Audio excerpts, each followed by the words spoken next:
All right. Hello, everyone. We are live with the Proceed with Passion Q&A. I am your host, as always, Terry Schilling. And every week, I bring on a fellow creative human to talk about their career journey and what led them to do work that they're passionate about, that they love to do. And today's guest is an old friend of mine, Corey Trojanowski. Corey, how are you? Terry, I'm good, man. How are you doing? I'm doing good. We were talking a little bit before, got a little bit of catch up, got a little bit of the laughter out of there, but we're probably going to have some more laughs as we talk throughout this. And Corey and I, we go back to our college days, we met in, I don't know, we had classes together like 2006. We're dating ourselves a little bit here, but we look young, so that's good. Yeah. You know, we're still, sprightly. We still look good, but we were going to school to be journalists, news reporters, sports reporters. Corey and I both had a passion for sports and for news. I mean, your dad was a anchor. Where again in Ohio? It was in Ohio, right? Still is. Yeah, he's at the NBC station in Dayton, Ohio, and that's how I got the drive for TV. Was I had a dad on TV and a mom in media sales, radio and TV sales. So I had the news bug from an early age for sure. Yeah. And then we did a news program together called NewsLink Indiana from Ball State University. And that's really, we got to meet and become more friends. And we did you and I teamed up on a lot of stories together and had some good times. Talladega Nights was bigger out then. So we nicknamed ourselves Shake and Bake in the studio.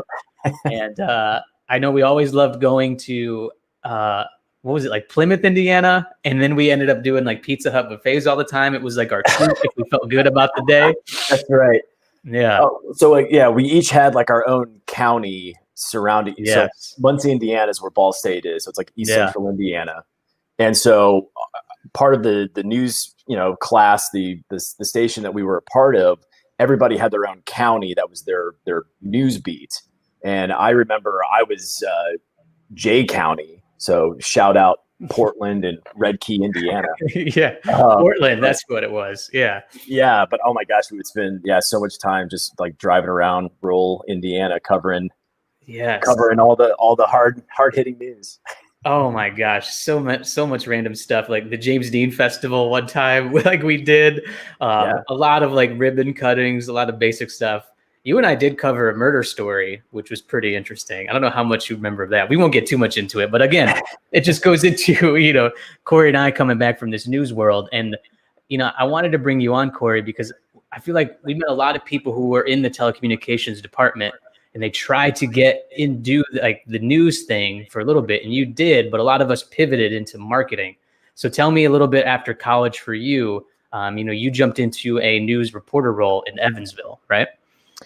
Yeah. So, like I said, my dream was to be in TV. I originally wanted to be sports. I mean, this was, growing up in the 90s, right? Like Sports Center was the thing. Oh yeah, totally. So, being kind of surrounded in a broadcasting world and loving sports and growing up with Sports Center, you kind of had this dream to one day I want to be on Sports Center, right?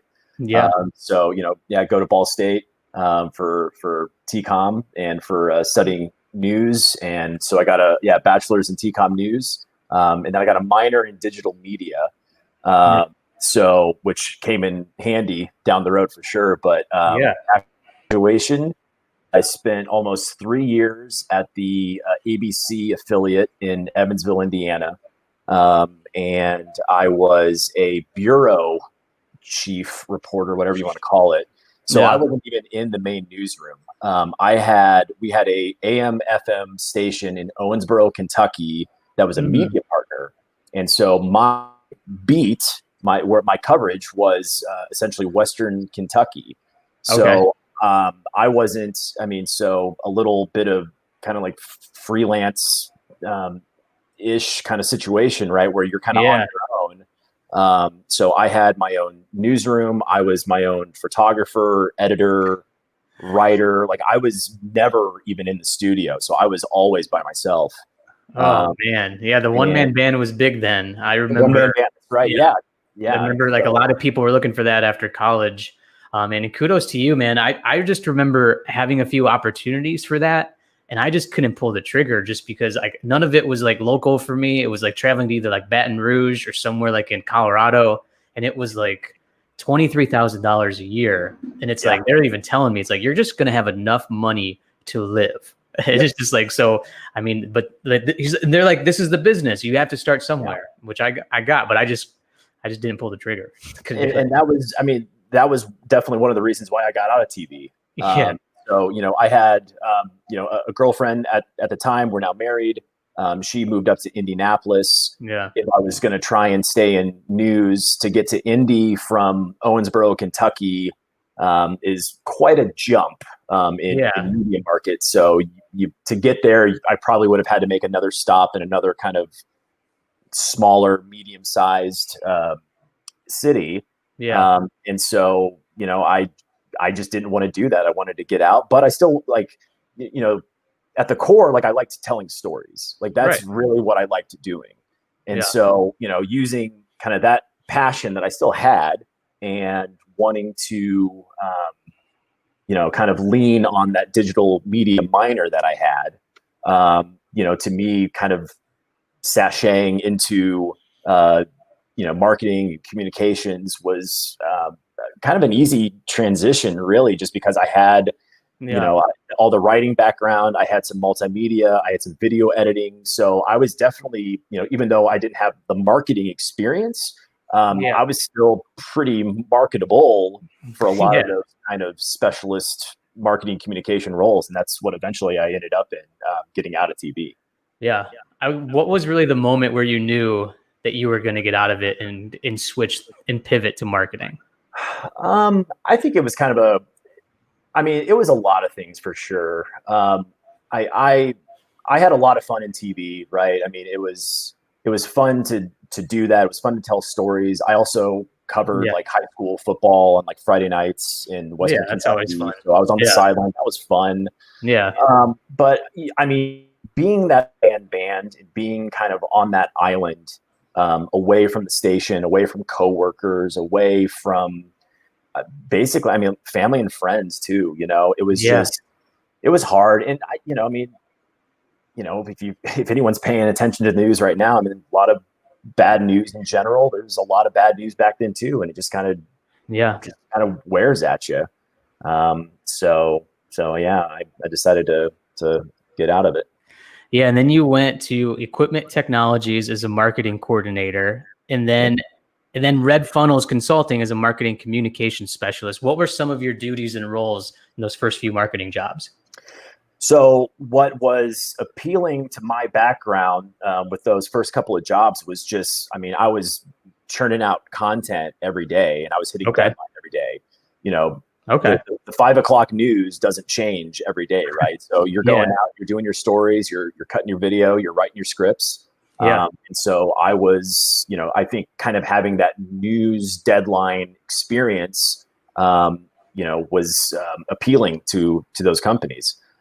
So I was, you know, doing a lot of blog content. I was doing a lot of, you know, writing, like PR releases, things like that. And then kind of, you know, that's what they needed. And then they also kind of needed a lot of this other marketing help as well on the digital front.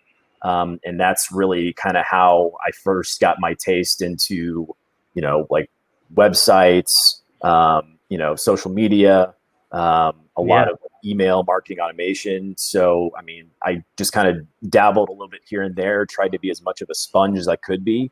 Because I saw a future in digital media and digital marketing, but I also, like, I had the writing part, but I wanted to kind of absorb everything else and learn everything else. And so that kind of helped me, you know, find some other digital marketing manager roles and things like that, and just kind of become kind of this digital marketing jack of all trades, I guess. Yeah. I mean, looking at your LinkedIn experience, you kind of nailed it right there. You kind of go up and it's just digital marketing manager at Delivra, if I said that right. Yep.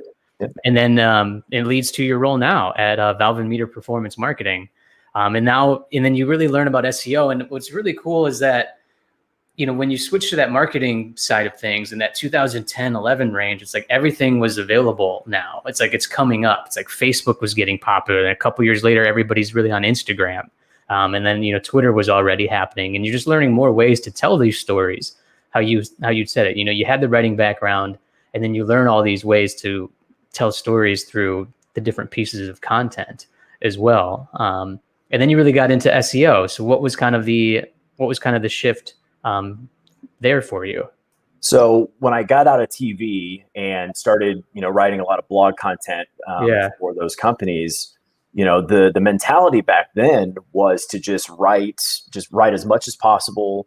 It doesn't really matter. I mean, it was kind of the thinking back then with like Google and search engines was, the more content you were spitting out, the more Google liked it and would kind of help you jump up the rankings and get seen more.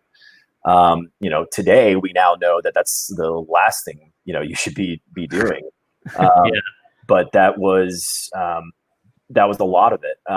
And then, kind of as I got, kind of more experienced, and kind of started to learn more about just, the power of Google, right? The power of ranking and what content, that on-page content can actually do to your rankings. That was kind of a big light bulb moment for me to kind of take that writing experience that I had to the next level.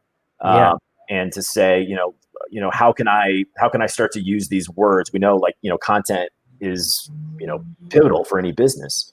But, how do I use what I'm, good at to help my writing and my content start getting, visibility and higher up on the rankings for, the companies and, the groups that I'm writing for. And that was definitely kind of a turn as far as how writing and SEO kind of became, really now what I focus on and what I do day to day. Yeah, I love how in your LinkedIn you have in your about, I get shit done right away. Basically, I get shit done. And man, I love the confidence, but it's so true. I'm sure with all your roles, for sure. Whether you freelance or whether you're, corporate or you work in an agency, whatever. I mean, that's what we always got to do, right? It's done. Exactly. Even our days, time doesn't stop for us. So we got to keep moving. Yeah, man. Do you remember one of your first pieces of content that you created that got a lot of good results? And maybe kind of tell a story of the strategy and really, I'm sure that just really triggered, like, I can do this now, and I really enjoy doing this. When I was at Red Funnel, so Red Funnel Consulting was an iPad sales app called Fat Stacks. Okay. And so it was like a B2B sales tool that a lot of field service and sales reps had, like, on iPads, and they would just use it in the field. It was kind of a off cloud based tool. And so we got in with what was it? It was like business-to-community.com, I think is what it was. And I became a contributor. It was pretty easy to get a contributor. That wasn't like some like, okay. Nailed it. Like, I mean, you could just sign up and get it. But, it was one of those things where you're kind of like, you're competing against not only like all these other companies and groups, even in your industry, but whatever, like, everyone's trying to get their voice and everybody's trying to get their thoughts and opinions out there. So definitely a lot of competition for clicks and things, but I mean, we had a couple of pieces that definitely kind of took off from a visibility standpoint. We got a lot of stuff that got kind of shared in the market, on social media too. Cause I mean, that's kind of when a lot of like social sharing and social signals and things like that really kind of started to get, folks really kind of started to see the importance of grabbing that from a content standpoint, what that had from a search perspective. And so I think that was kind of finally a taste of seeing, from before, writing for like, the audience, the folks sitting on the couch watching the news, to writing for, you're telling a different story. You're kind of talking through business owners who have this problem, right? You're helping them kind of become this guide to find a solution for them. And that was, it was great to kind of see something like that take off and kind of see that, this can be done, right? Yeah, no, absolutely. That's awesome, man. Love hearing that type of, Yeah, it's always just a couple moments where it's just like, you're good, your skills are good, and then it's just like it finally comes together with like a project and like some of those things that you learned. And I'm sure like every strategy, like every campaign that you guys do, it's just got to be like a whole new learning lesson for you of like what can work, especially because you're just adapting now to the different times and the type of content. And I'm sure you can attest to this, Corey, is just from your storytelling background. It's like you can have all this technical side, but the content has to be freaking good, an original idea. You know what I mean?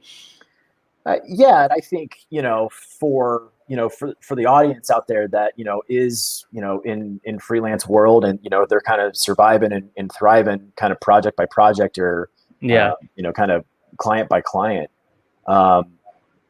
It's one thing, I think, kind of in this digital age now, with everybody has a computer in their back pocket, and everybody's searching using Google, Alexa, Siri, right, all that stuff. How important it is not only to hit the marks from a good piece of content, right, and when I say that, I mean like the words, the messaging, things like that. But really, when it comes down to hitting the marks from like search visibility, having something that's really going to be an organic traffic driver, those are the things that I think are really going to make the writers today that are writing definitely for digital and for websites, to stand out from the crowd. Because if it's one thing to just kind of have a good voice, and something that kind of tugs at the heartstrings of whatever your the prospect or audience or whatever it might be, but that's only going to work for folks that are already associated with your client's brand, your brand. You really need to find opportunities out there to get your content found when somebody is looking for those products, those services, whether it's for your client or for the writing services that anyone watching this provides. Yeah, no, that's a great transition too, because we have a lot of writers who offer copywriting services or even like freelance graphic design services and things like that, right? But they also do the work for their clients, but they also want to get noticed themselves. So what are some best practices, that they can start to learn? Because I get a lot of people, it's like, what is SEO? What do I need to know about it? How do I implement this on my site now as I'm starting my writing career? Yeah. I would say, definitely there's a lot of great courses for anybody that just doesn't know SEO, right? Or anybody that doesn't, knows, like, I know it's important, but I don't really know like what it means or how to do it. Like off the top of my head, I know, Moz has a great kind of free, educational center that folks can go to and, kind of go through some steps there. There's a couple of other sites and a couple of other, folks. Brian Dean at Backlinko is another good one. Kind of just kind of dipping your toes into SEO.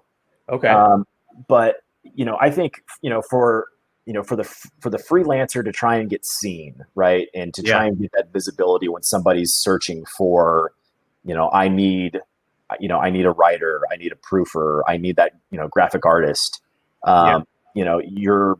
The competition is pretty tough on the on the web, right? You have agencies like where I work.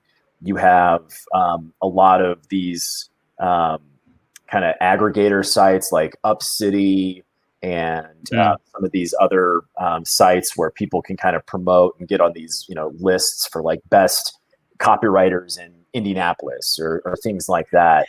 There's a lot of like Upwork and Fiverr kind of lead that when you go, or like Indeed. Absolutely. Yeah. And those, and the challenge is, those types of websites just have the domain authority and have been around kind of long enough to, kind of sit and park up at the top of those search results when somebody's searching for copywriting services or, grammar proofing services, whatever. Right.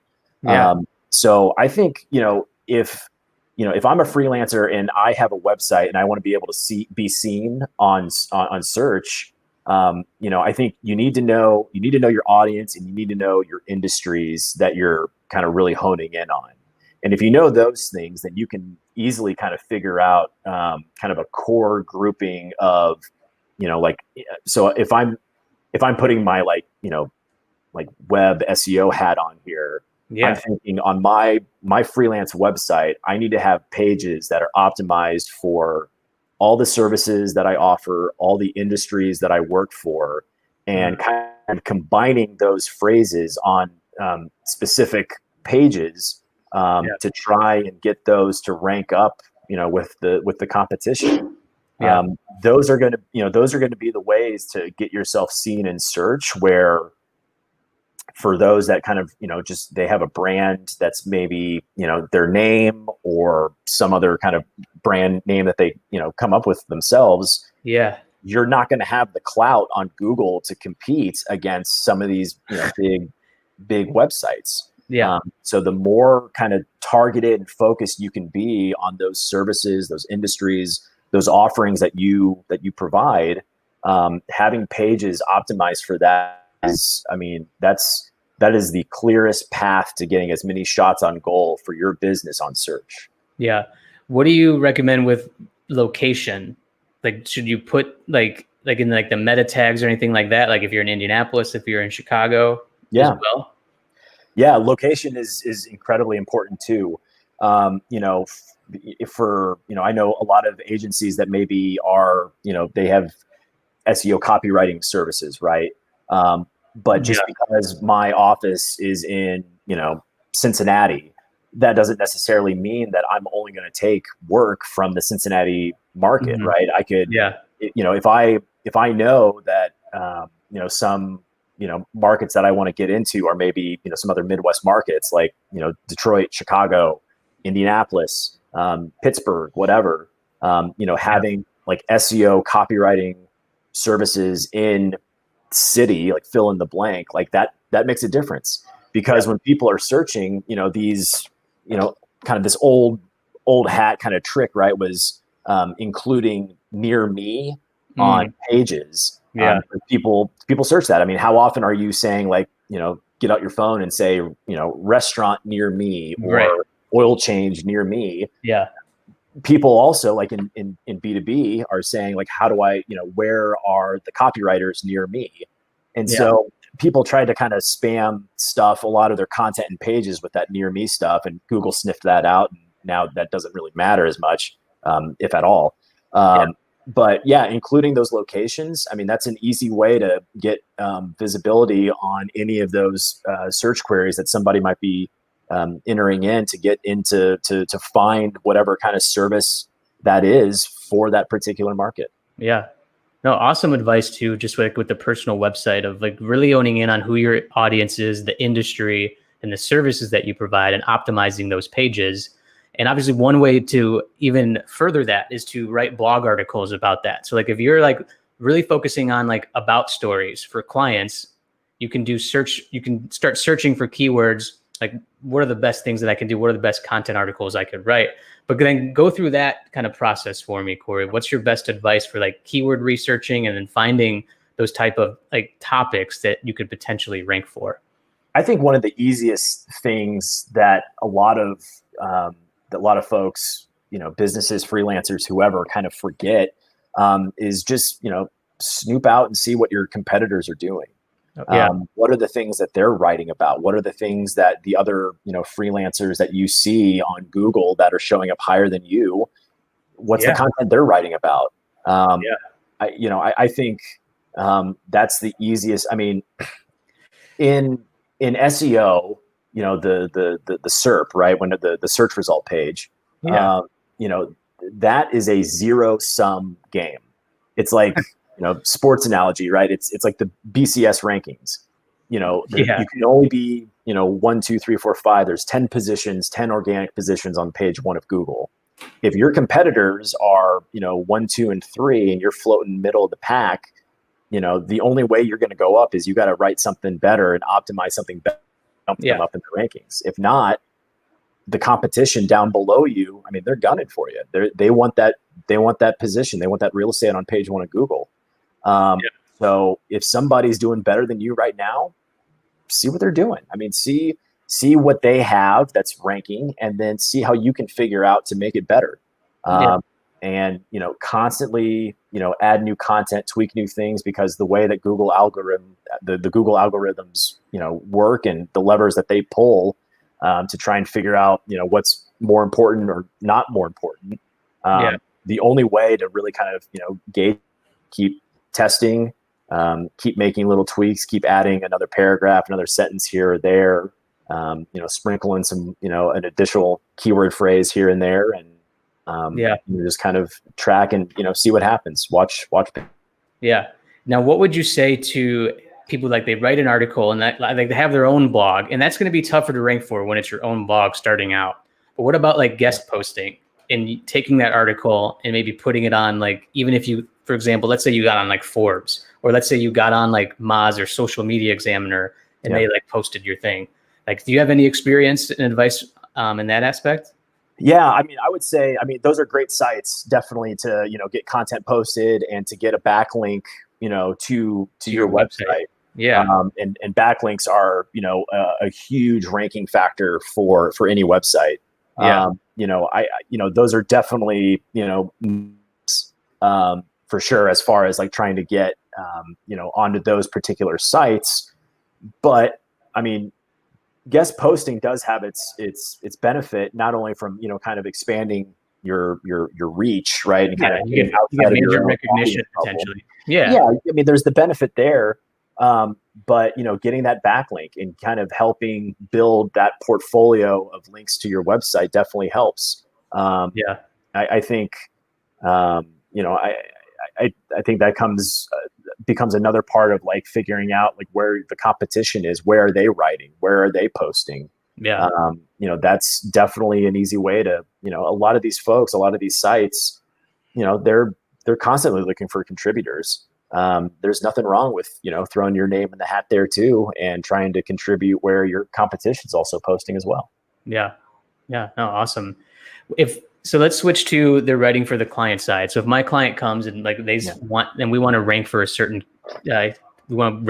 key phrase, because I'm sure that you deal with that a lot. Like, hey, we want to rank, we want to create a content strategy to bring traffic to this offer or to our company. What is really your just bootstrap strategy from scratch? Like, here's what we're going to do, to get your content ranked. Now, I know you can overpromise stuff like that. So, but sure. That's a lot that goes into it. I know. Clients always want the clicks. They always want the traffic, right? I mean, that's part of, the game here, right? Is, everybody wants to be on page one of Google.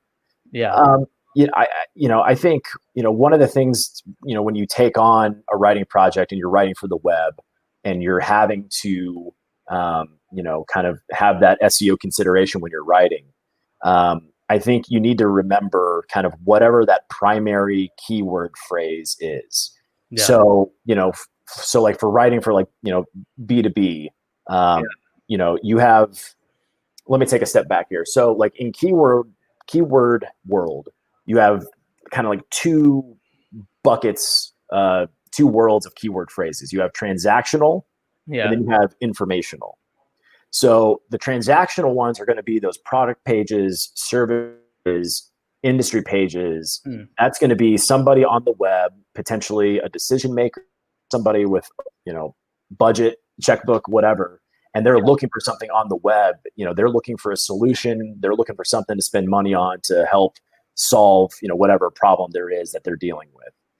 Those informational keywords are going to be more of those longer tail phrases, and that's really going to be like where the blog content lives in that informational world. And when you're writing for B2B, I think, especially if you're so we do a lot of like home services clients at Valve & Meter where I work. Okay. And so that's heating and cooling, plumbing, electrical, pest control, all that kind of stuff. Yeah. And so, if somebody is a plumbing company and you need to rank for plumbing repair, that's the service page that I need to try and write for. Yeah. Quickly, this is such a good example though for these like professional home services, because this is so much of the like content writing jobs out there. Like when you're starting, I just know from my experience, but like you do get a lot of these like either mom and pop shops or some established companies and like in more bigger cities, but they're just like, yeah, we need to get SEO. Our website looks like it was built in 2003, but now we need some content articles. So I just like your example and people watching and like replaying, I think rewatching this, the replay watchers, I think can get some value in kind of knowing, like taking these like, you know, plumbing services, how can I help them the best? Yeah. I mean, like, you know, whatever, you know, whatever it is that your client is trying to rank or to write, trying to, you know, win in search. I mean, that needs to be your primary keyword. That needs to be in all of your, you know, your subheadings, all of your H tags. You need to figure out some variations of that keyword phrase. You know, tenses, plural.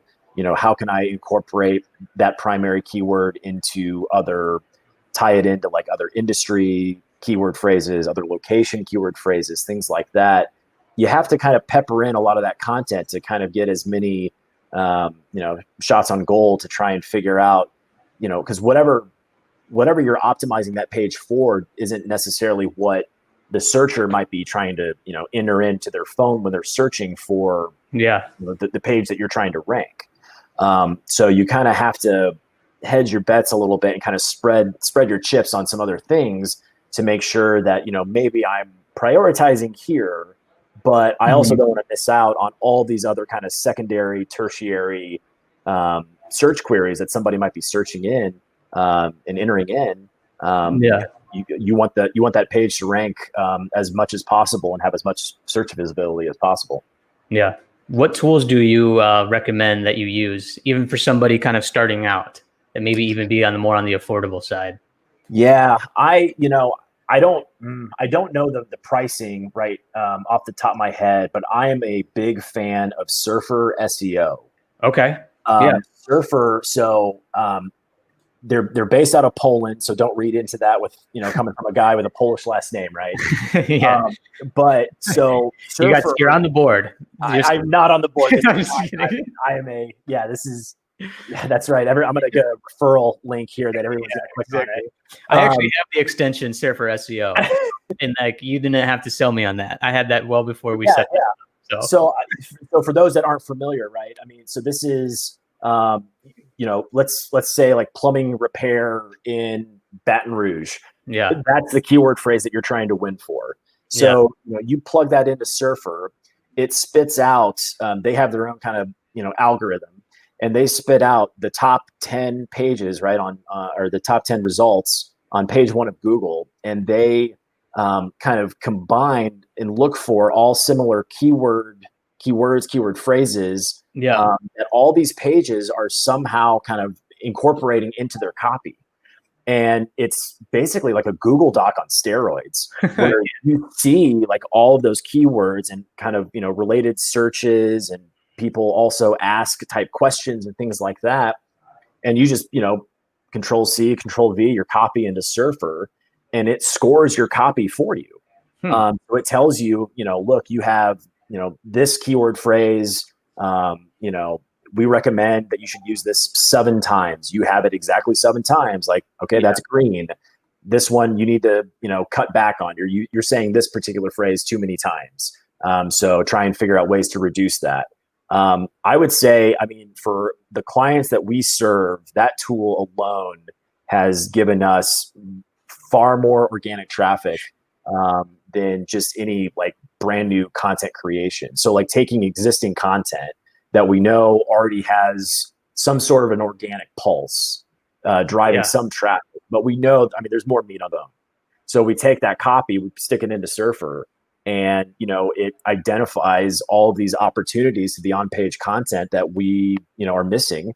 And well, I was just going to say, can you elaborate like what you see and what you look for with those when you put that copy in there? So it's like, we see these phrases, but can you give like maybe an example of something like that, of like what we could potentially get organic traffic for? Because if you look up like plumber repair near me, it's like the search volume is going to be like 300,000 people or whatever, 300,000 searches. Sure.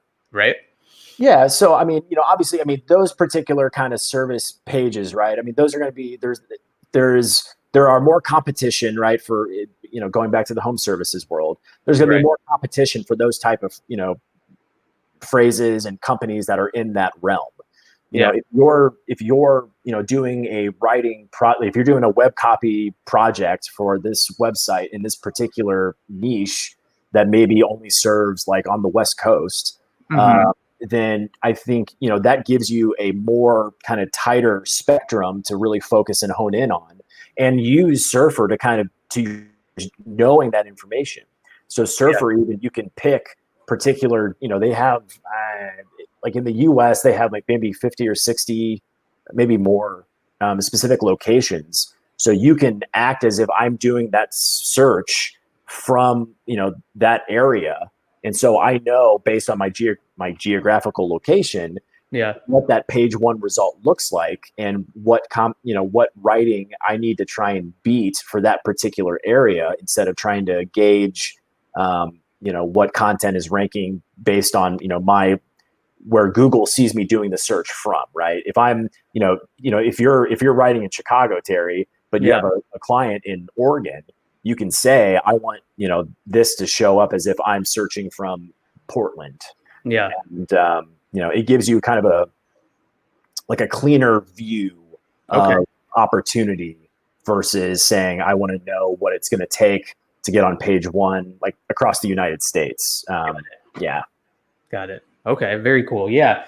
I don't think we've had people recommend the Surfer SEO tool. Or is it called, what's it, Keyword Surfer, or is it? Surfer? I think the website is surferseo.com. I think you're right. I might be wrong, but you're right. Surferseo.com. Yeah. Yeah. And I know they have a couple of different tiers, and it's basically like a credit base. So for every query you put in, you pay for so many credits per month. And the more you're probably writing, then the more credits you're going to need to kind of fill that in. Yeah. And honestly, if you guys are on a budget, they have a 7-day trial. So you can just like do it for 7 days and try to find some like content articles, put them all in a Google Sheet, and then just end the subscription, and I think it's a 7-day trial for $1. So you can at least get your feet wet there and have some ideas. And then if it really worked out for you, and maybe you can utilize it for your clients, go ahead and buy that. But even include that kind of price in your proposals too. I guess I'm just spitballing here, but if you're a freelancer, I think that's something that you need to incorporate into your costs for sure. I mean, any sort of tools, any sort of subscriptions. I think that if I was freelancing, that's not something I would want to just pay out of pocket. I would want that to be a part of my, ongoing retainer, or part of my project cost. Because if that's a tool you're going to use to deliver the result, the client should, kind of fork over to, cover the cost of the tool. Yeah. From your experience, Corey, and for freelancers who are looking for clients and potentially looking for contract work with agencies, if they don't have a lot of portfolio work, what would be your best recommendation? And someone who, maybe would be hiring like a freelancer, but what is some advice there? Because that's a big question I get a lot. Yeah, I get a lot of emails every week from, I appreciate that hustle though. I don't say that from an annoying standpoint. I mean, I appreciate that hustle, but I would definitely say there's a couple of things that definitely like jump out in my inbox when I get those type of requests. One is like, do not just copy and paste the same outreach email that you send everybody else. Personalize it. Like try to stalk me a little bit on LinkedIn or something, like know something about me, and kind of draw me in that way. Like, okay, you're not just blasting this out to a bunch of different folks, right? And you can tell it's all so proper. Like the intro, it's like, "Good day, Corey." Like I've like noticed you. It's just like, all right, this is total copy and paste. This is all right. So for what it's worth, like, there are some women named Corey out in the world, and every once in a blue moon, I'll get a, like she, her sort of email, and it's like, you don't even. You're off on my gender, like, you're not getting any of my time. Yeah. But definitely, get personal in that outreach email to try and stand out. I mean, folks at agencies, right? I mean, we're constantly bombarded with communication, Slack, email, the occasional, we call them in our office, we call them drive-bys, where somebody, hey, do you have a minute? And then 20 minutes later, they finally leave and you're like, what was I working on? Yeah. So, I mean, definitely, make yourself stand out from the crowd. And honestly, too, I mean, something that I like is like, if you don't have the portfolio, say like in your email, look, I'm available. Like I have availability this week or something. I'm available to take on, anything you have on your plate today. Yeah. Like, I'm sure you have, like a list of things that you need to be writing. And if you haven't gotten to them yet, I can get to it today. I think that there's some sort of like value prop to help, somebody in my seat take, take the burden off of me with all my work. If you can come in and swoop in and say, look, give me a couple of things. I'll show you what I can do. I think that's a great way to, might as well, man, shoot your shot. For sure. Cause I mean, sometimes, maybe, nope, we have, kind of our roster of outside partners already. Yeah. Now's not a good time, but I mean, that's a definite eye catcher. If I'm looking at emails and, I'm getting prospected, that I would pay attention to that, because if I did have something, I would definitely, take you up on it for sure. Yeah, I think that's a really good way to phrase it, because you don't really come off as desperate as you do, where it's just like, hey, I'm a content writer, would love to work for your agency. I can do this and that. But if you kind of phrase it where it's like, if you have any projects now that your team can't get to, and it's like urgent, I can at least get started on something for you. Yeah. Because a lot of agencies that even I've had contract work with, it's like they have other writers, they have people, but sometimes a project comes up where it's like, we don't have the bandwidth, so now we need help. So even like you might just meet somebody, like email somebody at the perfect time with that scenario. And it goes a long way. Yeah. I mean, especially, as crazy as agency life is, I mean, the perfect storm may come off the sea just that day when you send that email, and that's your foot in the door. So yeah, absolutely. And I think that's a key spot too, to add some personalization. It's like, do a little bit of stalking on you. It's like, hey man, sorry the Penguins lost last night, but hey, I'm here. Even just something like that. Just okay, he knows he knows something. But I know you're not hiring that person, because it's like no. Yeah, if you start telling me about my team's losing, like, okay, all right, now you're just now I'm angry. Now I'm not going to be able to do work for an hour. This is the worst. Oh man. All right, Corey. Well, dude, great advice on the SEO. I love that kind of the last like 15 minutes there, kind of riffing about some things. I think a lot of freelancers can get some good advice from that. But as we wrap this up, I always like to ask these last couple questions. So tell me, you already dropped some tools that you use, but what are some other digital tools and apps that you use every day, to help, to run your business and do what you do, really?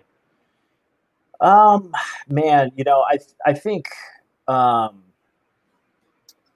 trying to like from a freelance perspective, I think there are, I'm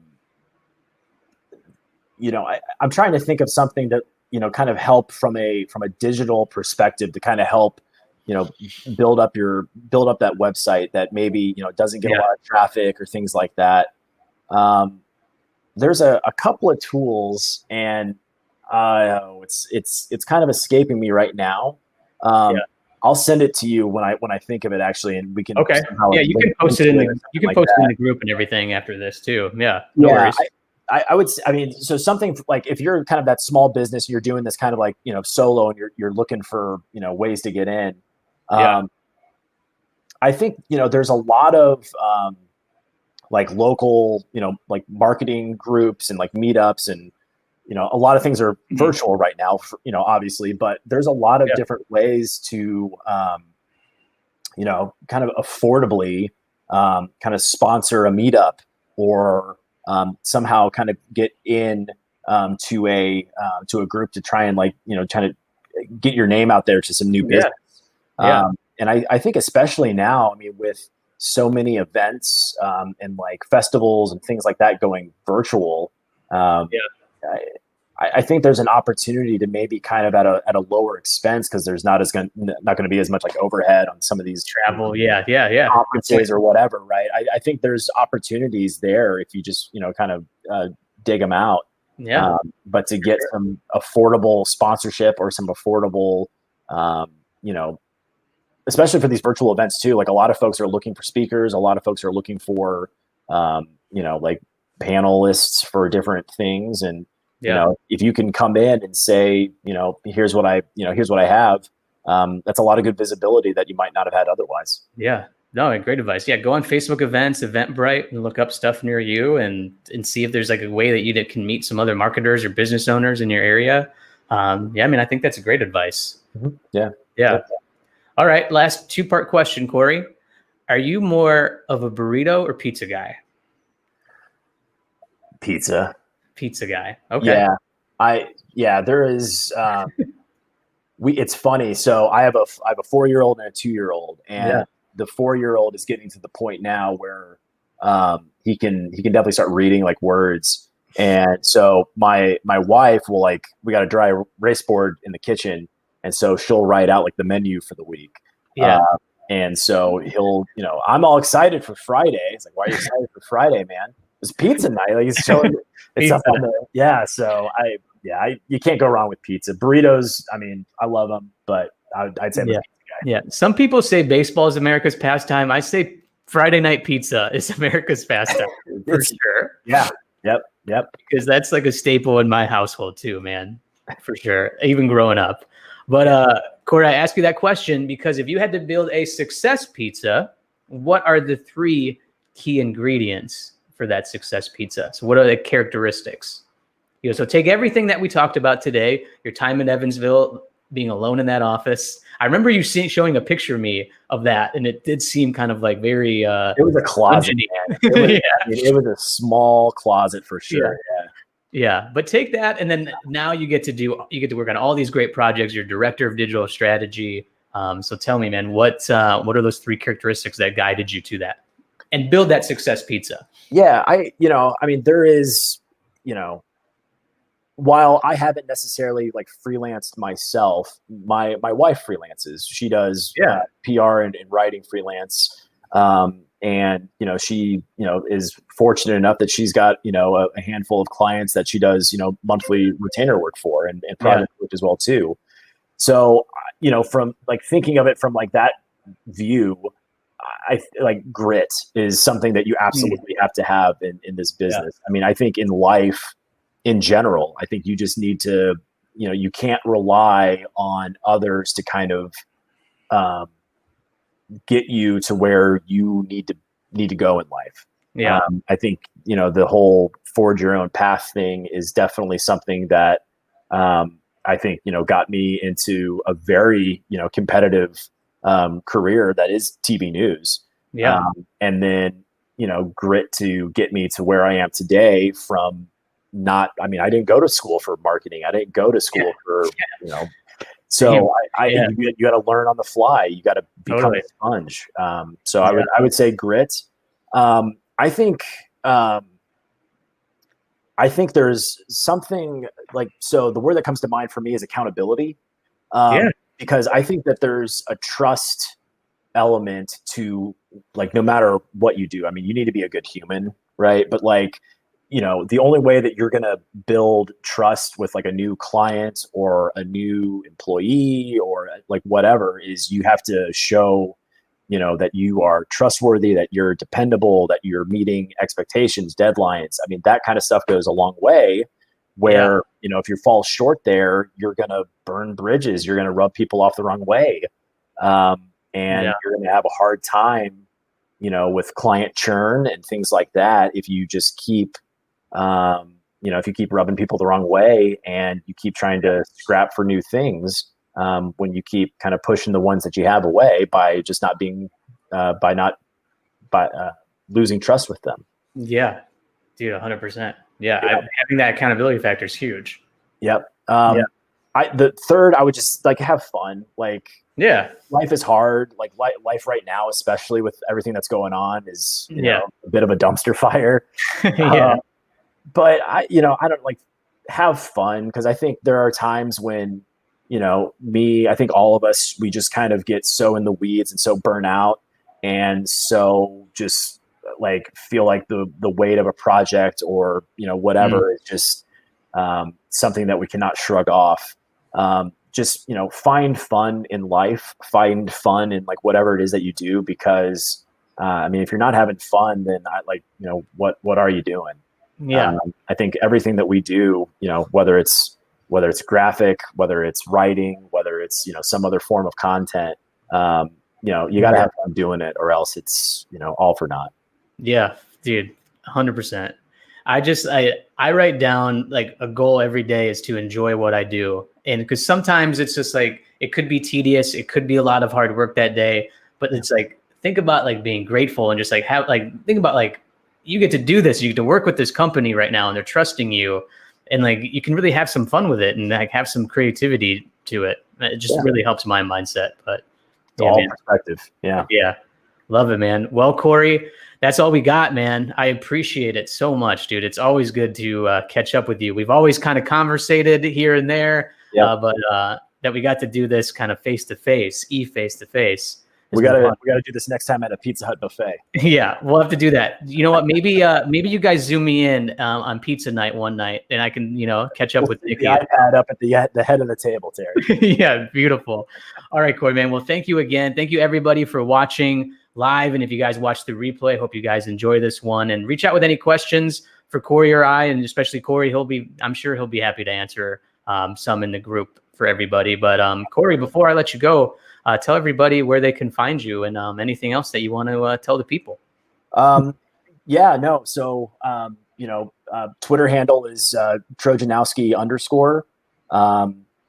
I think if they're there is like looking for, you have availability or things like that, at Valve and Meter, we are always on the lookout for outside partners and people that we can work with on a regular basis. So by all means, you can find me in the Facebook group as well too.